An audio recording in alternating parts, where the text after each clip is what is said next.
All right, good morning. It is August 13th, 2021, and we are just getting to the 15th, as some of the old school guys would be counting down to, but most of the young guys and the whippersnappers are probably thinking, it's more like September 1 with the way the weather is starting to change.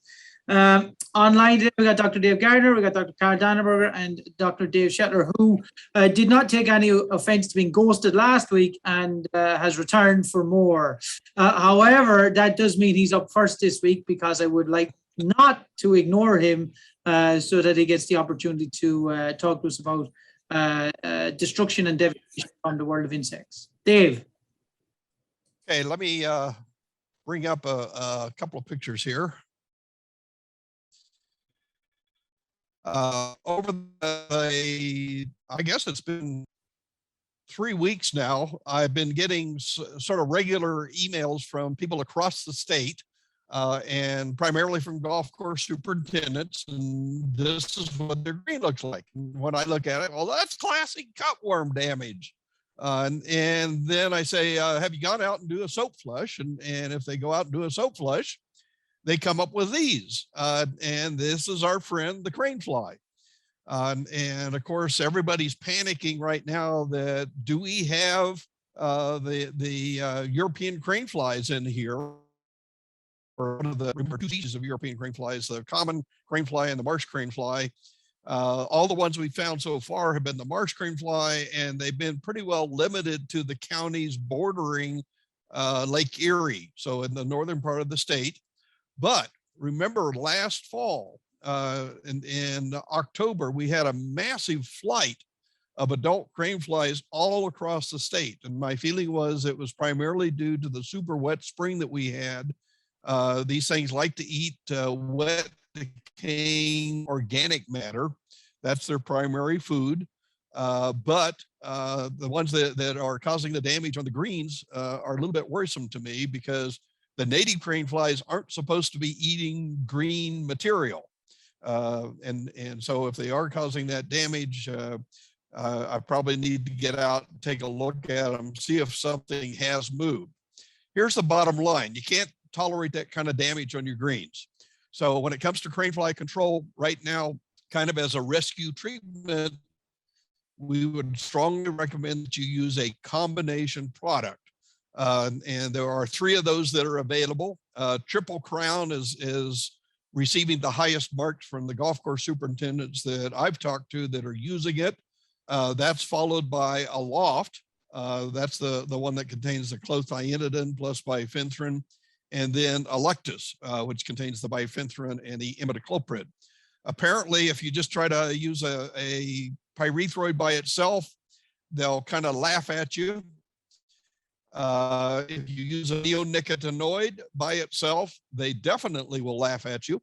But if you use the combination product, it seems to overwhelm their defenses against the chemistries by themselves, and it will often take them out. And so, again, combination product, I think liquid applications is preferred, and then just a light syringing to sort of knock the residues off of the leaf blades to get it right down into the upper layer of thatch, which is where these fly larvae you're going to feed that following night. That's when you'll probably get the maximum efficacy out of those products. Okay, that's all I've got. You know, the rest of the stuff, the grubs, chinch bugs and bill bugs are kind of, we're in that doldrum period where we're not seeing much activity. Though I am hearing some reports of some late season chinch bugs and maybe even some bill bug damage, though I think most of the damage was done back in June and July. So if you've got bill bug damage, you need to be thinking about reseeding those particular areas. And the white grubs, if they're there, are still way too small to be damaged. Dave, I have one follow-up. With the need for the combo applications, is resistance management a concern? No.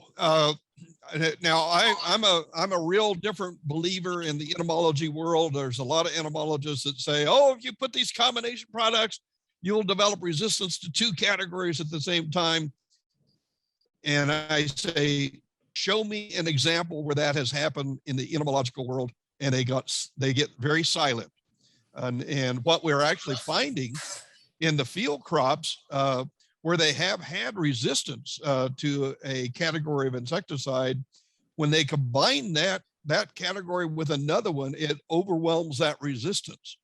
And so, at least in the entomology world, we're seeing combinations actually seem to prevent or overcome resistance rather than developing resistance to two categories. So it seems like you're getting a synergistic response.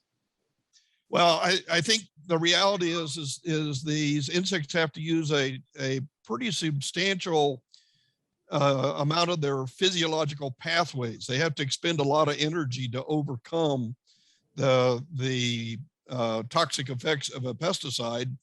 So if you hit them with two categories, that means they've got to use two physiological pathways, and it's just too much. It overwhelms them, and you take them out. Good stuff. Well, Dave, before your internet takes you out, we're going to move on to Dave Gardner. All right, good morning, everybody. Couple of reminders. We are just entering that time of the year that we say is a good idea. It's a good idea to begin reseeding. So any areas that you want to reestablish from seed. Fall is agronomically the best time of year to do seeding operations because the soil temperature is still warm, which is good for root development, but the air temperatures are beginning to cool down. That said, it's still pretty hot out. So, you know, at a minimum, you should be treating the areas that you're going to overseed or reseed with a non-selective herbicide, preferably still glyphosate because it translocates, but you know, any non-selective herbicide that's going to be, you know, good to clear out any of the weeds that you're trying to get rid of before doing that establishment. The big thing though is when we talk about, you know, when you can actually seed sometime between September 15th and, or I'm sorry, August 15th and October 1st. If it's now, you know, we usually say now for Kentucky bluegrass, and then you can go a little bit later for, you know, some of the quicker germinating species like perennial ryegrass. But the key is remember, you have to be able to keep the soil uniformly moist. You don't have to flood it, but the soil has to be uniformly moist. And so I say that because every year about this time, I get a call from somebody who says, you know, we put down some seed, it didn't germinate. And I'm like, how many times a day are you watering it? And they said, we're watering it once a day using a truck, you know, a water truck, because they don't have automatic irrigation. At this time of year, you still probably are going to need to be able to put down irrigation 2, maybe 3 times, depending on the weather. By the time we get into the middle of September, that'll back off to, you know, maybe only once a day. But for right now, if you don't have areas that can be irrigated automatically, know that trucking in water, a 10,000 gallon water truck is only enough to give you about 4/10 of an inch of water for about an acre. So it's not really a practical possible thing to do. So in areas where you don't have irrigation, I would say go ahead and hold off still on seeding. But it is about time to be doing that. Look, folks, if I'm real honest, I don't know what Angle's laughing at, but he's like totally throwing off my concentration here today. So if you're not catching me at my best, Shetler too, all 3 of them. And yeah, I don't know what the issue is. We'll do it in a text. Sorry, Dave. Between Dave Shetler stuck on the screen like and cutting in and out. Internet issues, yes. Thing I wanted to mention, 2 other things that I wanted to mention. Glyphosate has been canceled for residential uses. I'm not real sure what the best solution. Well, right now, glufosinate is probably the best solution. People are still trying to develop an alternative to glyphosate, but remember, it's not whether or not it's non-selective. It's is it non-selective and does it translocate? Is it truly systemic? That's the thing that glyphosate gave us. In addition to that, something else glyphosate gave us was that it bound tightly to soil, which allowed you to go in and reseed relatively soon after you made that application. So those are 2 things that made that product relatively unique. And so that's going to kind of fill that there's going to be a void, you know, for certain things that we use glyphosate for. That said, I do want to point out that if you had been excited about a product called WOW or Whack Out Weeds, Ecomite. That was a product that had been touted as a natural or an organic alternative to glyphosate, and the state of California just put a stop order on that product because they tested it in the lab and discovered that not only was there glyphosate in the product, but there was also, Dr. Shetler, 4 insecticides that were also in that material. So, if you had heard of that product and thought that it was an organic alternative to glyphosate, it's not, or it's not really. And then lastly, I wanted to point out with grassy weed control, I'm getting great results combining quinclorac with either tepramazone or mesotrione. So quinclorac with one of the bleaching herbicides, both of them go out at half the label rate, and that seems to be working very well on a variety of grasses. The one exception I would say to that is that if you have field pass fail, and just go ahead and go out with the full rate of tepramazone.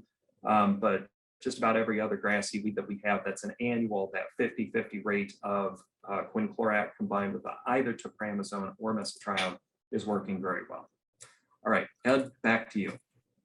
Thanks, Dave. I want to clarify something, Dave. You said glyphosate has been banned for homeowners. Is that correct? It is banned for homeowners. I'm having trouble getting a handle on, you're still going to be able to use it for on a farm, right? So, what is it, like 60% of the carbon in our body derived from corn. So it's not just eating corn flakes, it's corn syrup, all of the corn that they feed to animals that we then eat. And most of that is a Roundup ready system. And so they're still going to make glyphosate available in production agriculture, lest we have sort of an economic food chain kind of catastrophe. But as far as like its availability for commercial settings, that still to me seems kind of nebulous, because it's not just whether or not it's legally allowed. It's there's guys right now that are telling me technically they can still apply glyphosate, but they can't get it, or their company has told them that they're not going to use it. So that's kind of, there's a little bit of ambiguity there. But for homeowners, yes, all 16 of the Scott's company products that have Roundup on them that had glyphosate in them will no longer have glyphosate in them. So. All right. Wow, big change. Yeah. Carl, unmute yourself.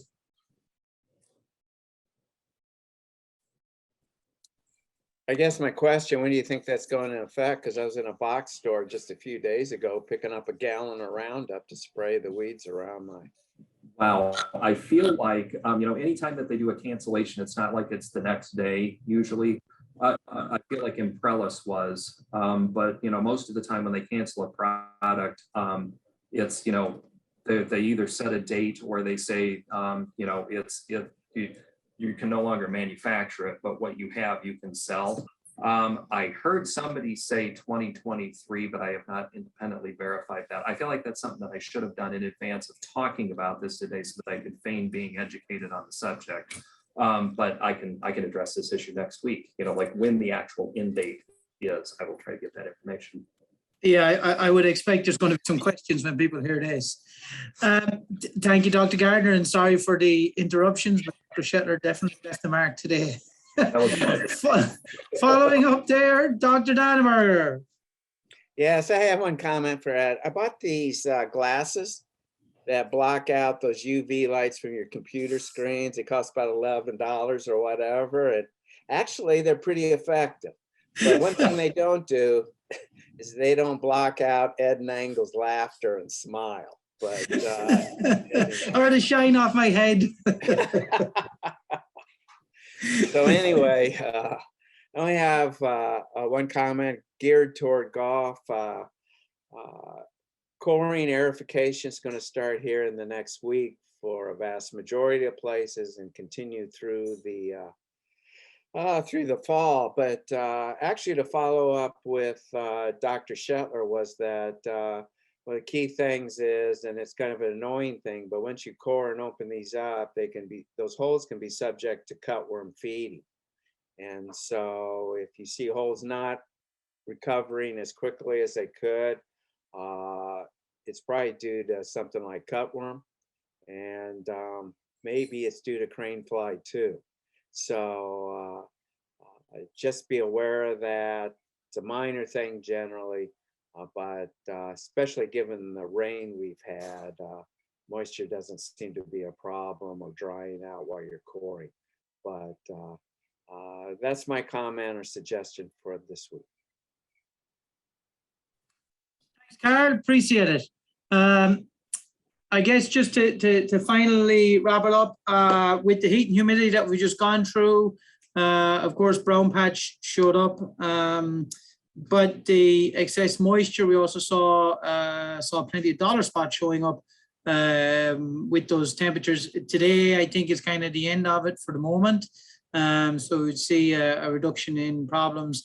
I will say we extend all our best wishes to those of you who are in the middle of cleanup, because particularly I know in the northern Ohio area, the damage was pretty extreme in some of the situations, and widespread as well. I'm not sure with those storms how central Ohio fared, but I know we had plenty of trees down and cleanup going on. So unfortunately, that takes time and labor and takes away from the golf course maintenance practices. So hopefully everybody can get that cleaned up. Again, a couple of reminders: the OTF scholarship outing in Dayton, that's going to be in October. Keep an eye out for that. And also the ATI scholarship, September 27th, up in Columbia Hills and Medina. Keep an eye out for that. And all the technical glitches for today, we will say thank you, and we will talk to you next week. Thank you.